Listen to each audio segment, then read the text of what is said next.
Europe में enter होने के बाद बहुत से लोगों की ये कोशिश होती है कि वो जल्द से जल्द यूरोप का जो लॉन्ग टर्म पीआर होती है वो किसी तरीके से हासिल कर लें और यूरोप की सिटीज़नशिप हासिल कर लें।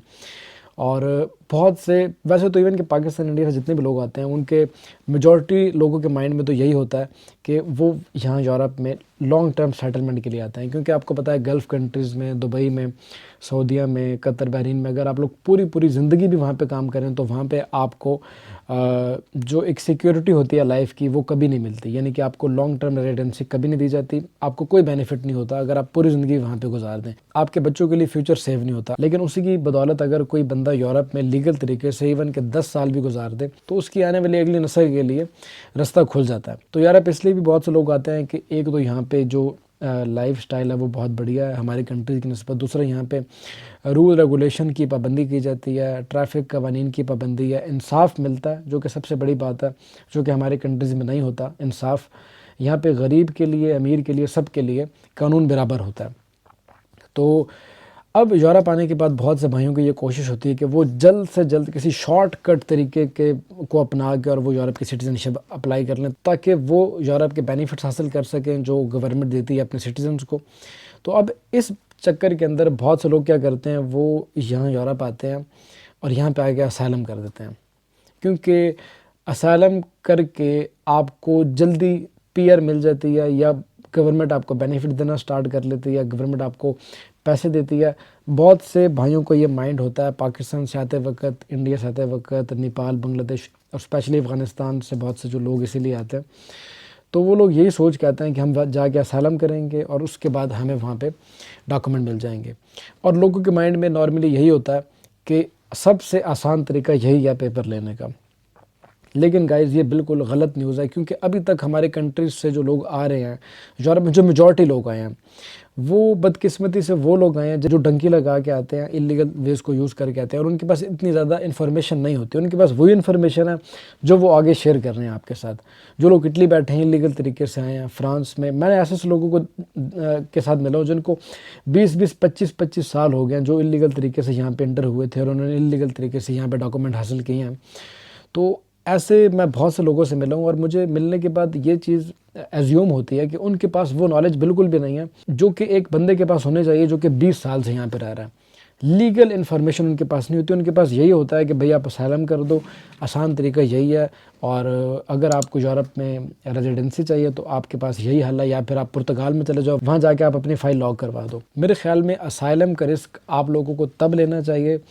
जब सच में ही आपके पास कोई और अपॉर्चुनिटी ना हो, क्योंकि असाइलम एक मरतबा अगर आप किसी कंट्री में जाके कर देते हो तो आप अपने कंट्री में वापस नहीं जा सकते, क्योंकि असाइलम आप करते ही इसी बेस पे हो कि मुझे अपनी कंट्री में ख़तरा है या मैं अपनी कंट्री नहीं जाना चाहता, वहाँ पे मेरी ज़िंदगी नहीं बसर हो रही, तो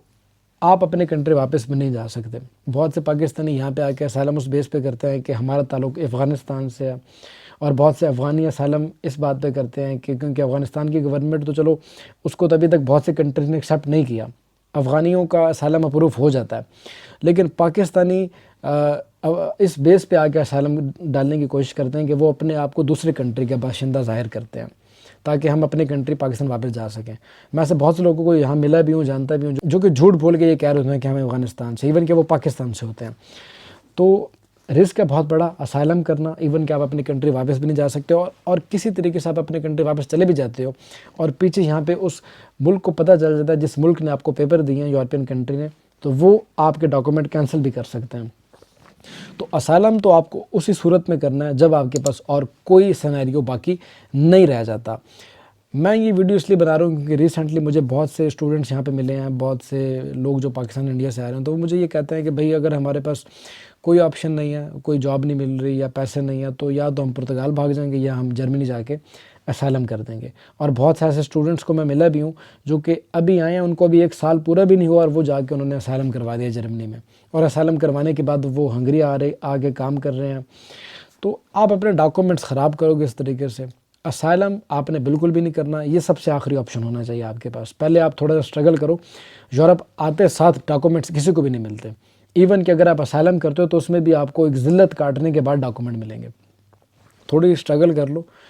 काम कर लो यूरोप आने के बाद, या अपनी स्टडीज़ पूरी कर लो, लीगल तरीके से डॉक्यूमेंट लो, अपना और अपने कंट्री का नाम सेव रखो। क्योंकि यूरोपीय यूनियन के जितने भी कंट्रीज़ हैं, मेजॉरिटी कंट्रीज़ का ये कानून है कि अगर आप लीगल तरीके से 5 साल का टाइम लाइन पूरा कर लेते हो यूरोप के अंदर,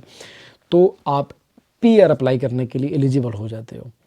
तो वो भाई जो लीगल तरीके से एंटर हुए हैं वो असाइलम ना करवाएं। हाँ, जो डंकी लगा के आ रहे हैं, जो समंदरों के रास्ते से आ रहे हैं, उन भाइयों के पास तो और कोई ऑप्शन नहीं है। या तो वो इटली में डॉक्यूमेंट्स ओपन होने का वेट करते हैं, या वो यूरोप में आगे जाके असाइलम अप्रूव कर देते हैं, या वो पार्लियामेंट करवाते हैं स्पेन में जाके या पुर्तगाल में जाके फाइल लॉक करवा लेते हैं। लेकिन जो भाई लीगल तरीके से आ रहे हैं, आपके पास बहुत से रास्ते हैं। ये रास्ते उन लोगों के लिए होते हैं जो इलीगल तरीके से आते हैं। जो लीगल तरीके से एंटर हो रहे हो आप लोग काम करो, यूरोप के कंट्रीज़ में आप रहो,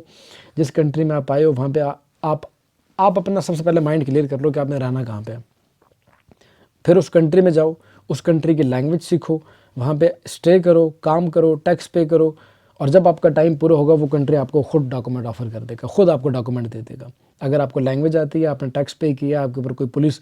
रिकॉर्ड नहीं है, आपने कोई मतलब इलीगल एक्टिविटी नहीं की, तो आपको कोई भी यूरोपियन कंट्री पीआर हासिल करने से नहीं रोक सकता। तो ये तरीका है गाइज, इस तरीके को फॉलो करके आप लोगों ने यूरोप में लॉन्ग टर्म के लिए सिटीजनशिप हासिल करनी है। अपना नाम भी बदनाम नहीं करना और अपने देश का नाम भी बदनाम नहीं करना। ये मैं सिर्फ वीडियो इसलिए बना रहा हूँ क्योंकि रिसेंटली मैं ऐसे बहुत से लोगों से मिला हूँ जिन्होंने फजूल में असाइलम अप्लाई कर दिया, और असाइलम अप्लाई करने के बाद वो अपने जिस कंट्री ने उनको वीज़ा दिया था वहाँ वापस आके वो काम कर रहे हैं। यूरोपीय यूनियन का जो सिस्टम है वो तो सेम ही है। शेंजन इन्फॉर्मेशन सिस्टम के अंदर अगर आपका डेटा डल जाता है तो आपके लिए फ्यूचर में लॉन्ग टर्म के लिए आपके लिए प्रॉब्लम है। तो अभी तक के लिए इतना ही। कोई चीज़ समझ नहीं आई या कोई क्वेश्चन है तो आप मैसेंजर पे, इंस्टाग्राम पे, टिकटॉक पे हमसे पूछ सकते हो। और अगर आप मेरे साथ 1 to 1 कॉल में बात करना चाहते हो तो इस दिए गए ईमेल एड्रेस के ऊपर आपको अपॉइंटमेंट बुक करनी होगी और मैं खुद कॉल करूँगा आपको। इसी के साथ ज़ीशान आसिम को दीजिएगा इजाज़त। मिलते हैं इस तरह की किसी अगली वीडियो में, तब तक के लिए टेक केयर, अल्लाह हाफिज़।